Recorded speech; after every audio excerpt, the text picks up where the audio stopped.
Hey folks, so I just released a video teaching War of the Ring, and not too long ago I also taught Star Wars Rebellion. And since these are both big two-player asymmetric strategy games, I think it could be useful to compare the two. Now I'm not trying to tell you which game is better, my opinion is subjective, and both of these games have some great qualities to them.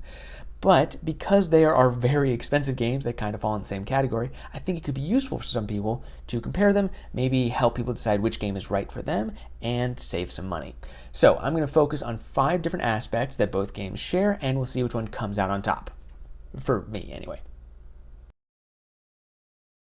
So when it comes to Star Wars versus Lord of the Rings, you probably know which IP you like better. I'm thinking more about how well each game's mechanics tie into the narrative. And I think both Rebellion and War of the Ring do a great job here. They both take the premise of starting at a specific point in the story and letting you go from there. Maybe taking the same narrative route, but probably not quite. I'm going to give this one to Star Wars, but it's very close. It largely comes down to the intrigue of both hiding and searching for the rebel base, which I think is just a fair bit more intense than searching for the Fellowship. Okay, yes, combat in both games comes down to dice rolls, but they are not the same. In Rebellion, you have custom dice, which gives you more options than just hit or miss, and all the different units you bring into combat provide a lot of variety. War of the Ring uses standard dice, and despite there being so many nations, all the units are pretty basic. War of the Ring spices things up by having combat cards, and these really do change the game. Star Wars Rebellion has combat cards, but if you're playing with the base game, they're pretty dull. Of course, a lot of people do consider the Rise of the Empire expansion to be essential. I kind of agree. And the advanced combat cards provide a fantastic new layer of strategy. All in all, I'm going to give this one to War of the Ring, but only if you don't have the Empire expansion for Rebellion. If you do, then it's Star Wars hands down. One of the biggest differences between the two games is how you win. In War of the Ring, you have 2 win conditions for both sides. You can win militarily, or you can win via the ring, whereas in Rebellion, it's all about that base. If the Imperials find the base and destroy it, then the Rebels lose, whereas if the Rebels can keep it secret, keep it safe, until the timer runs out, then the Imperials lose. I don't know, there's less variety in Rebellion, though. And it often feels like the war is kind of secondary to the actual goal of protecting or hunting down the base. In War of the Ring, sure, the Free Peoples have a pretty rough shake when it comes to fighting, but if you focus on that, you might just win that way. In Rebellion, yes, the Rebels can complete objectives, and that affects how long they need to hold out, but it always just feels to me like they're trying to not lose rather than to win. So, for that reason, I'm going to give this one to War of the Ring. This is the biggest difference for me, and it might be the most useful indicator of which game is right for you. Both of these games have a phase where you kind of plan out how the round is going to go. In War of the Ring, you roll some dice, and those largely determine the actions that you can take.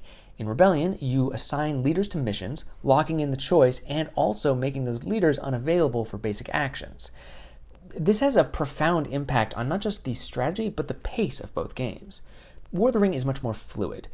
Most of the game takes place during the action phase, and you're deciding moment to moment how you're going to use your actions to further your plans. Whereas Star Wars Rebellion, planning is like half of the game.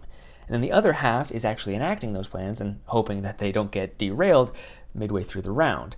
Spoiler alert, that does happen sometimes, and it sucks. That being said, you do have more freedom of choice in Rebellion, but sometimes that choice can be a little inundating. For me, I have to give this to War of the Ring, but I totally understand why some people are going to be drawn towards the heavier planning of Star Wars Rebellion. So this one is a little weird for me because, rules-wise, War of the Ring is inarguably a more complex game. I mean, my tutorial video for that one was a full 10 minutes longer than Rebellion, and yet, I would argue that it's a more elegant design. I don't have a lot to back that up, except to say that when I play Rebellion, I still have to look up rules sometimes, whereas I almost never have to do that for War of the Ring. There's also this thing that happens sometimes in Rebellion where, okay, so I've made a plan. I've assigned my leaders to the missions, but because the rounds are so long, sometimes I forget or I mistime a crucial part of that plan, and then I feel like I've wasted the last 45 minutes. It is, to put it mildly, frustrating. So in the end, I easily give this one to War of the Ring. They're both heavy games, sure, but for whatever reason, War of the Ring is just easier for me to play. So all in all, for me, War of the Ring is the go-to game, but I am going to still keep Rebellion on the shelf. They're just both great experiences. And if you were thinking about trying one or the other, well, I hope this video helped you decide which one to go for first, or if you own one of them and you were thinking about getting the other one, then maybe this video helped you decide whether or not you want to do that. Either way, thank you so much for watching. I've also got some more War of the Ring videos coming in the pipeline. There's a Free Peoples and Shadow strategy video, one for each faction, and they're going to help you get started on your first game with either of those factions, because it can be a little bit difficult figuring out what to do. So keep an eye out for those, or if you join the Patreon, you can watch them right now, because you get early access stuff. And also you help Shay never bartend again, because he really doesn't want to do that ever again. Bartending's fine, but I just love this so much more. Anyway, support the channel or not. Either way, thank you so much for watching, and I'll see you next time. Bye.